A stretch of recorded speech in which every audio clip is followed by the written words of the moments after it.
अब ओरोची की हट जाती है ये हंसी सुन के। एक तो साला पिया हुआ है, ऊपर से इतनी बेइज्जती, सीधा इमोशनल डैमेज। तो कैसे हो वन पीस फैन, मैं आ गया हूँ लेके एक न्यू वीडियो और इसमें मैं बिना फिलर के एक्सप्लेन करने वाला हूँ वन पीस एपिसोड 927। मज़ा आएगा, एक स्टोरी की तरह देखने को मिलेगा ये वीडियो में।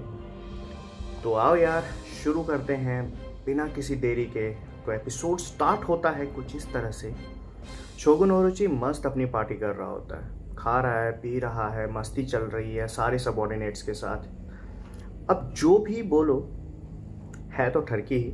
वहाँ से दूसरे साइड से एक सीन चेंज होता है जिसमें रॉबिन आ रही होती है। रॉबिन को देखता है और रॉबिन को अपने पास बुलाता है। थोड़ी देर रॉबिन और उसके बीच में कुछ बकचोदी चलती है जो ज़्यादा इम्पोर्टेंट जानने के लिए नहीं है। बस ज़्यादा से ज़्यादा ये है कि रॉबिन उसे रिक्वेस्ट करती है अगली पार्टी में भी इनवाइट करने के लिए।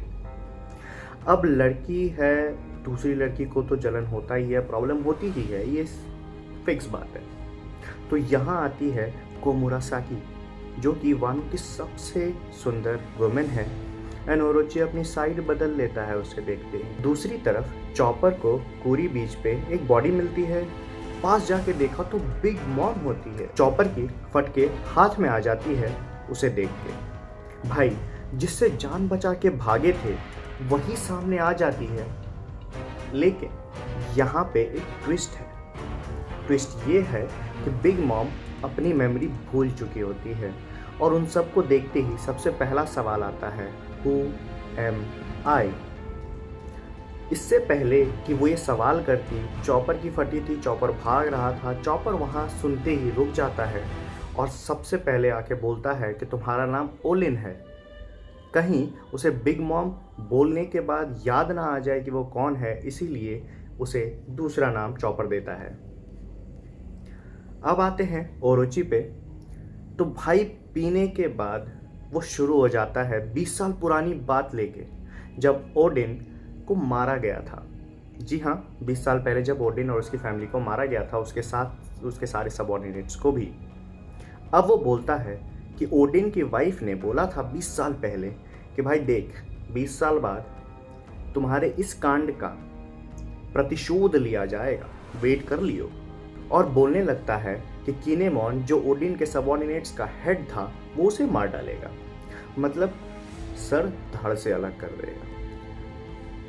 फिर काफ़ी देर बकचोदी चलने के बाद सबको हंसी आती है क्योंकि वहाँ ओरोची के अलावा कोई और इस बात को सीरियस नहीं लेता।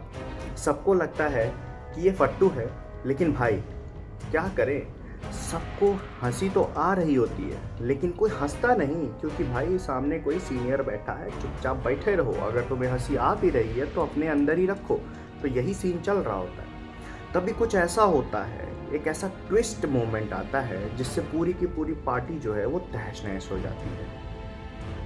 अब ओरोची की बात सुन के एक छोटी बच्ची ओतोको-चान हंसने लगती है क्योंकि आसपास के लोग भी चुपचाप हंस रहे होते हैं।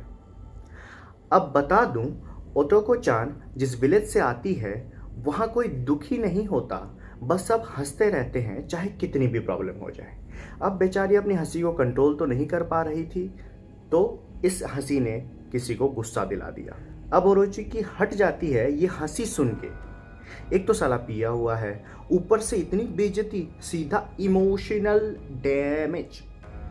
अब वो बात दिल पे ले लेता है और ओतोको-चान को मारने के लिए चला जाता है। सब उसे रोकने की कोशिश करते हैं, उसे मना करते हैं कि वो छोटी बच्ची है, लेकिन वो रुकता नहीं। अब देखो सीधी बात यह है कि भाई इस चूतिए को रखी थी चढ़, बहुत ज़्यादा पी के बैठा था, पार्टी इंजॉय कर रहा था, उसकी चढ़ी हुई थी। भाई उसमें तुम उससे कुछ भी समझा लो, उसे घंटा फर्क नहीं पड़ता। तो उसने उस बच्ची पे किया अटैक, लेकिन वो बच गई। जैसे ही दोबारा अटैक करने गया तभी कोमुरासाकी मस्त आती है, एक लाफा धड़ देती है ओरोची के कान के नीचे। अब ये हो जाता है बवाल भाई साहब, सही बताऊं गुरु तो ये पूरा का पूरा बवाल हो जाता है क्योंकि ओरोची इसे दिल पे ले लेता है। भाई पूरी पब्लिक के सामने कोई आके तुम्हें लाफा मारेगा, जहाँ पे तुम बैठे बहुत सीनियर पोजीशन पे हो, तुम्हें कोई आके लाफा मार दे, इतनी बेइज्जती नहीं सह पाओगे। तो यही चीज़ होती है उस बेचारे के साथ। तो भाई बात आ जाती है अब डायलॉग्स के ऊपर। तो इन दोनों के बीच में डायलॉग कॉन्वर्सेशन शुरू होता है ओरोची और कोमुरासाकी के बीच में। अब ओरोची कहता है कि देख, मैं तेरे से करता हूँ प्यार, माफ़ी मांग ले, माफ़ कर दूंगा, जान बख्श दूंगा, ये वो। कोमुरासाकी एक बार में बोल देती है, चल मैं माफ़ी नहीं मांगने वाली, मैं जहाँ गलत नहीं हूँ वहाँ मैं झुकेगा नहीं। सिंपल सी बात यही है, झुकेगा नहीं, मैं नहीं माफ़ी मांगने वाली, क्योंकि यहाँ पे मैं गलत नहीं थी, तुम एक छोटी बच्ची को मारने जा रहे थे। एक तो लाफा खाया, ऊपर से ये सब कुछ सुनने के बाद ना उस बंदे की हट ली। खा रखा था बंदे ने डेविल फ्रूट, हटी हुई ऐसे ही थी, भाई हो गया ट्रांसफॉर्म। अब ट्रांसफॉर्म होने के बाद बात कर लेते हैं भाई कि उसके पास ऐसा कौन सा डेविल फ्रूट था। तो उसके पास mythical Zoan type snake fruit था। फिर कुछ देर यही माफ़ी मांग ले, नहीं मांगूंगी, माफ़ी मांग ले, मेरी गलती नहीं है, ये वाली बकचोदी चलती रहती है। अब देख भाई, उस पर ज़्यादा जुल्म झा नहीं पा रहा था, उसकी बात वो समझ नहीं रही थी, तो वो अपने सबॉर्डिनेट्स पे अटैक करने लगा। लेकिन बाद में उसे लगा ना भाई, अब सब प्यार या भाड़। उसके बाद कोमुरासाकी को धरता है, मुंह में उठा के पकड़ लेता है।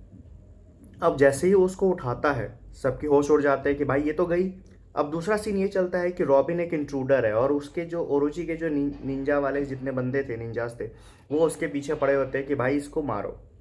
और दूसरी साइड ब्रूक इनकी बैंड बजा रहा होता है घोस्ट फॉर्म में बन के। तो एपिसोड बेसिकली यहीं पे जाके ख़त्म हो जाता है। तो इस एपिसोड में इतना ही। सब्सक्राइब कर लेना आगे के एपिसोड्स के लिए। वीडियो पसंद आए तो वीडियो को लाइक कर देना, कमेंट कर देना। मिलते हैं अगले वीडियो में, तब तक के लिए